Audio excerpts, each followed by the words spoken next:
Alright, everyone, pencils out, butts down. My name is Professor Jerk, and you are in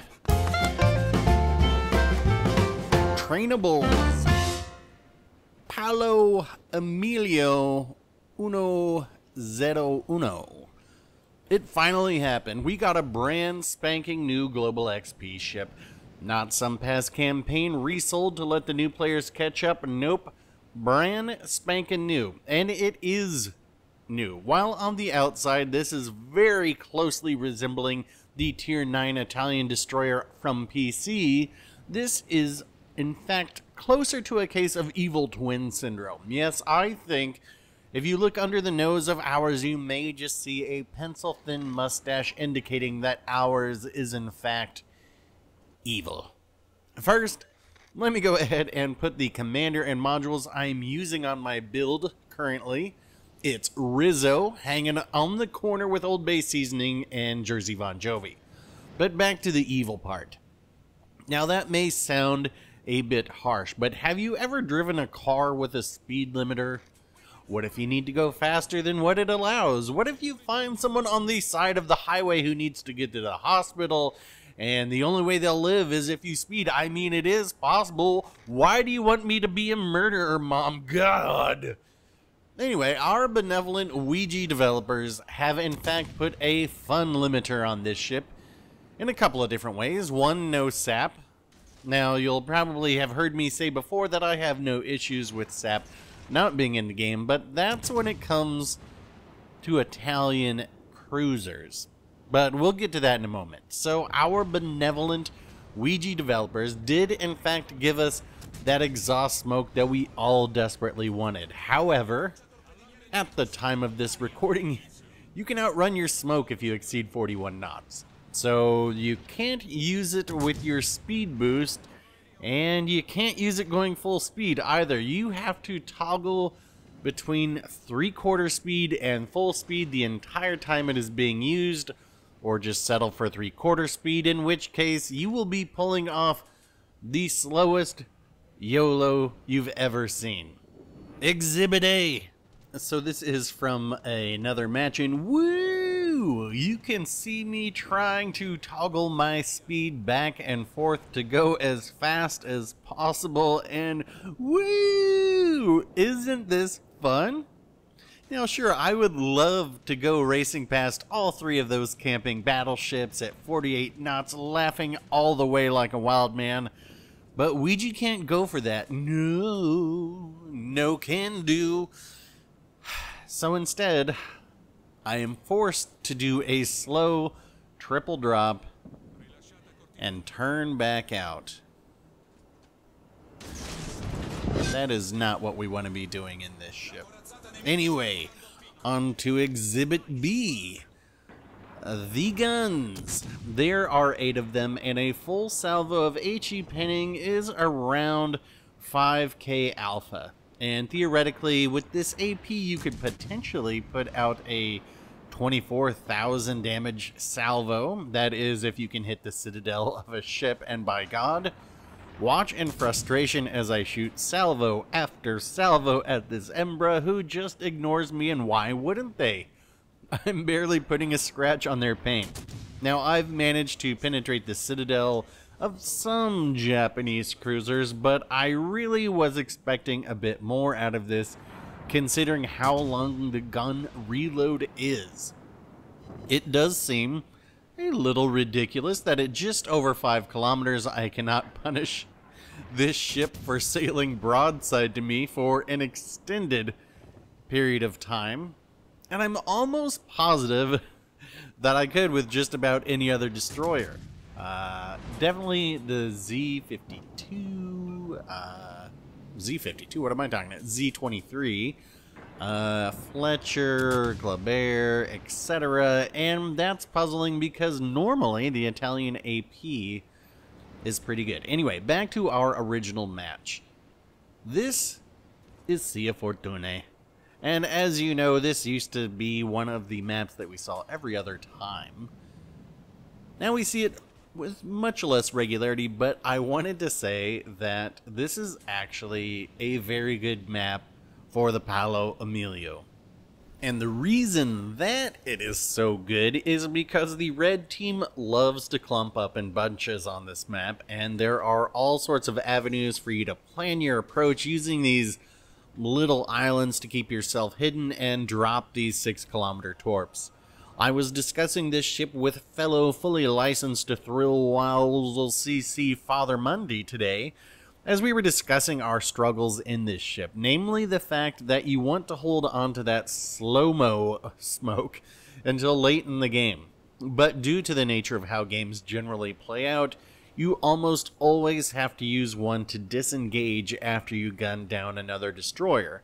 Just as you saw at the beginning of this match, I used my twist and track to know where the red destroyer was going to be on B.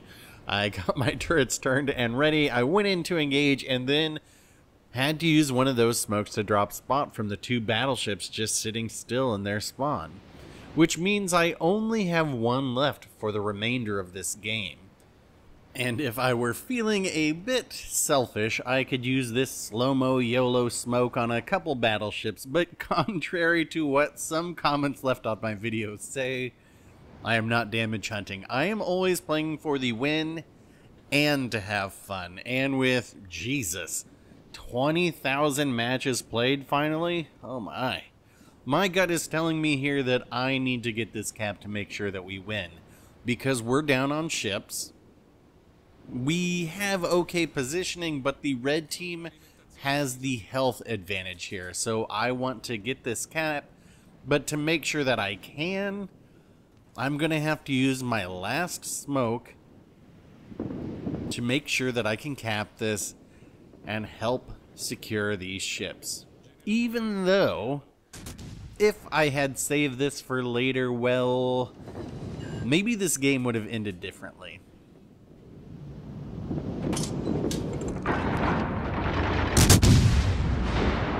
Gonna use the AP there, and I guess that's probably a yoink.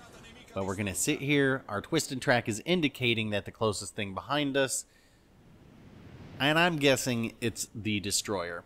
So I've got myself angled to that direction because that's where torps would most likely come from. And they are, in fact, going to come from that way. Might as well get another shot out here while we secure this, and then go and turn back towards B.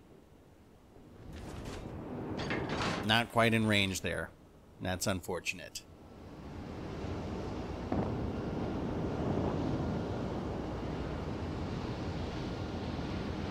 Huh? And look, there's those torps. Alright, so we know that the destroyer is on the opposite side of this island, or at least that's what I'm suspecting. But I'm going to be sure of that very soon as I get caught in its hydro. So now I know exactly where that destroyer is, and this could pose a problem. I want to make it look like I'm going to run around this corner to try and convince them to drop torps, but they do not. And check and see if that Massachusetts is fire. Okay, we slow down, dodge that. Now I've got 30 seconds before that Massachusetts will have another salvo ready, and I'm also watching our blue battleship come around the horn of B. So, I'm spotted. There's nothing I can actually do about this, but maybe we can drop a couple of these torps and catch that Massachusetts before we sync our move with our battleship's move. It's go time. So we need to come around this corner and catch this destroyer at the same time as our battleship rounds that corner. We see one set of torps, both sets of torps. Okay, we know the destroyer does not have torps at this point, so now we've got to gun them down. Look at that slow reload. But pretty solid salvos, as I mentioned before. Alright, we're going to need one more to finish them off and ease into their smoke.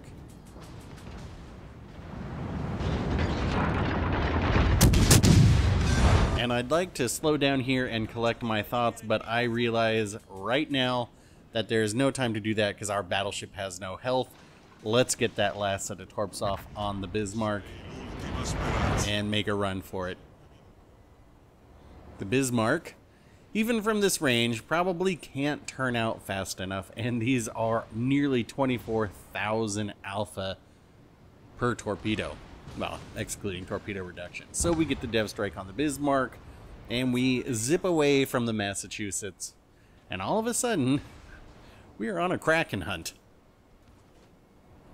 You know, I always like to go back and look at games and think what I could have done better, and watching this back, I'm quite annoyed with myself for not having pinged the map to say where the destroyer was. Had I done that, our battleship may not have taken those torps. So apologies to the friendly Georgia there.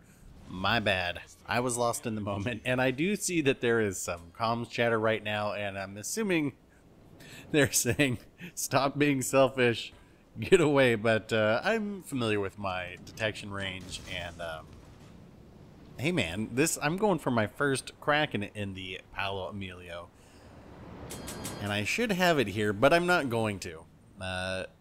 This drop right here, that one, that would have been the kill shot. However, intentionally or not, the Massachusetts grounds themselves and dodges that set. So rather than make you guys watch the rest, we will just go ahead and jump to the scoreboard. Okay, what do we have here? 3,381 XP for a very good game, and a well-fought battle between both teams. My final thoughts on this ship: I hope the exhaust smoke gets adjusted so you can go full speed. It seems like not having access to SAP warrants that, in my opinion. Is it a must-have ship? No. I will be getting it once Wargaming takes this Lent one back, and it should be noted, I am only 100,000 XP into it, and we are knocking on Kraken's down. Wow. Alright, homework.